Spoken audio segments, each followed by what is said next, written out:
दोस्तों, यदि आपके मोगरा के पौधों में सिर्फ ग्रोथ हो रही है, फ्लावरिंग नहीं स्टार्ट हो पा रही है या काफ़ी कम संख्या में फ्लावरिंग हो रही है, तो आज के वीडियो में मैं आप लोगों के साथ में शेयर करने जा रही हूँ मोगरा के पौधे की किस तरीके से आपको देखभाल करनी है।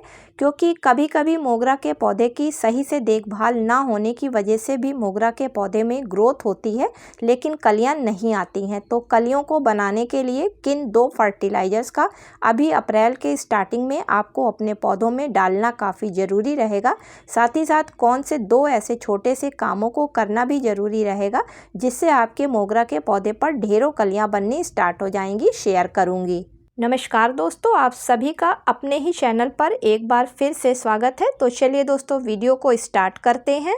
मोगरा का पौधा एक बहुत ही खूबसूरत फ्लावरिंग प्लांट है। इसके फूलों में काफ़ी अच्छी सुगंध आती है। इस पौधे पर फ्लावरिंग अप्रैल से स्टार्ट होती है और वो अक्टूबर तक बराबर बनी रहती है।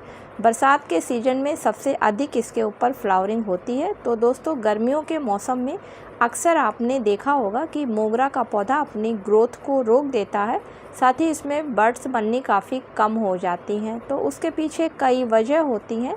आइए पहली वजह जानते हैं। तो दोस्तों, सबसे पहली वजह धूप का अधिक होना होता है, क्योंकि जब टेम्परेचर 35 डिग्री के ऊपर जाने लगता है तो मोगरा के पौधे की ग्रोथ रुकने लगती है। साथ ही उस पर अगर जो कलियां बन रही होती हैं तो उन कलियों के बनने की संख्या काफ़ी कम हो जाती है। इसलिए बढ़े टेम्परेचर में आप अपने मोगरा के पौधे को सुबह की 2 से 3 घंटे की धूप दिखाकर कहीं सेमी शेड एरिया में या फिर ग्रीन नेट के नीचे रखें। दोस्तों, दूसरी मेन वजह होती है गर्मियों में पौधों की ग्रोथ का रुक जाना और उस पर कलियों का कम आना, मिट्टी में पोषक तत्वों की कमी का होना। क्योंकि गर्मियों के मौसम में मिट्टी काफ़ी सख्त हो जाती है गमलों की, जिसकी वजह से जड़ें मिट्टी से पोषक तत्वों को नहीं ले पाती हैं और वो पौधे तक नहीं पहुंचा पाती हैं, जिस वजह से पौधे पर कलियां कम बनती हैं। तो आप मोगरा के पौधे की हर 8 से 10 दिन में एक बार हल्की हल्की गुड़ाई ज़रूर करें, जिससे कि मिट्टी लूज हो जाए और पौधे की जड़ को ऑक्सीजन अच्छी तरीके से मिलने लगे।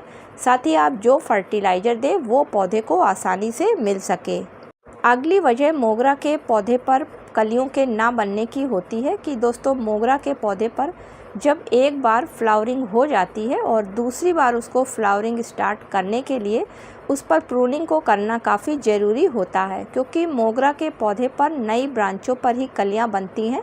जो पुरानी ब्रांच फूल चुकी हुई होती हैं उन पर फिर से कलियां नहीं आती हैं। तो आप पौधे की हल्की हल्की बराबर प्रूनिंग भी करते रहें। अगली चीज़ है, गर्मियों में मोगरा के पौधे को फ्लावरिंग करने के लिए काफ़ी अधिक पानी की ज़रूरत पड़ती है।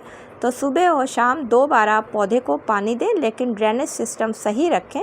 क्योंकि जब गर्मी में ज़्यादा पानी दिया जाता है तो गमले के नीचे ड्रेनेज होल बंद हो जाते हैं, जिसकी वजह से पानी नीचे स्टोर रहता है और गमले की मिट्टी में इकट्ठा होने की वजह से पौधे की जड़ें खराब हो जाती हैं। तो ये थी कुछ गर्मियों की केयर टिप्स। चलिए बात करते हैं कि अधिक फ्लावरिंग लेने के लिए और अच्छी फ्लावरिंग लेने के लिए कौन सी फर्टिलाइज़र का इस्तेमाल करना है। तो दोस्तों, आप सबसे पहले अगर 12 इंच के गमले में पौधा लगा हुआ है तो उसके लिए लगभग आप 150 से 200 ग्राम वर्मी कंपोस्ट खाद को ले लें। तो ये खाद एक ऑर्गेनिक खाद है और इसमें नाइट्रोजन, फास्फोरस, पोटेशियम काफ़ी अच्छी मात्रा में पाया जाता है और इसके इस्तेमाल से पौधे की ग्रोथ काफ़ी अच्छी होती है। साथ ही इसमें पाए जाने वाले फास्फोरस की वजह से पौधे का रूट सिस्टम काफ़ी मजबूत होता है। अब इसमें आप आधा चम्मच के करीब एप्सम सॉल्ट को ले लें। तो दोस्तों, एप्सम सॉल्ट मैग्नीशियम, सल्फ़र और ऑक्सीजन से बना हुआ एक केमिकल कंपाउंड होता है और इसके इस्तेमाल करने से पौधे काफ़ी हरे भरे रहते हैं। इसके अलावा जो कलियां पीली होकर नीचे गिरती हैं वो कलियों का पीला होकर नीचे गिरना बंद हो जाता है। साथ ही पत्तियां भी पीली नहीं पड़ती हैं और पौधों में किसी तरीके की फंगस वगैरह भी नहीं लगती है, क्योंकि इसमें सल्फ़र अधिक मात्रा में पाया जाता है। इसी के साथ में इसमें पाया जाने वाला मैग्नीशियम मिट्टी में पोषक तत्वों की कमी को दूर करता है। आप दोनों चीज़ों को आपस में मिला लें और गमले की मिट्टी की हल्की हल्की गुड़ाई करके पौधे की मेन जड़ को छोड़कर चारों तरफ इसको डालकर अच्छी तरीके से वाटरिंग कर दें। तो दोस्तों, महीने में एक बार आपको सिर्फ इस खाद का इस्तेमाल करना है और आप देखेंगे कि आपके पौधे की रुकी हुई ग्रोथ फिर से स्टार्ट हो गई है और उस पर कलियां बननी भी शुरू हो गई हैं। तो इसके अलावा आप मोगरा के पौधे में बनाना पील फर्टिलाइज़र का हर 15 दिन के अंतर पर इस्तेमाल कर सकते हैं। साथ ही साथ अगर आप केमिकल फर्टिलाइज़र का इस्तेमाल करना चाहते हैं तो दोस्तों मोगरा के पौधे के लिए सबसे अच्छी SSP single super phosphate fertiliser मानी गई है गर्मियों में इस्तेमाल करने के लिए, क्योंकि इसमें फास्फोरस, सल्फ़र और कैल्शियम अच्छी मात्रा में पाया जाता है, जिसके इस्तेमाल से अगर पौधे में ग्रोथ नहीं हो रही होती है या कलियां नहीं बन रही होती हैं तो वो बनने लगती हैं। तो देने का तरीका होता है कि गमले की मिट्टी की आप गुड़ाई कर लें और किनारे की तरफ आप लगभग आधा चम्मच, अगर आपका पौधा 10 इंच के गमले में लगा हुआ है तो डालकर और तुरंत ऊपर से अच्छे से वाटरिंग कर दें।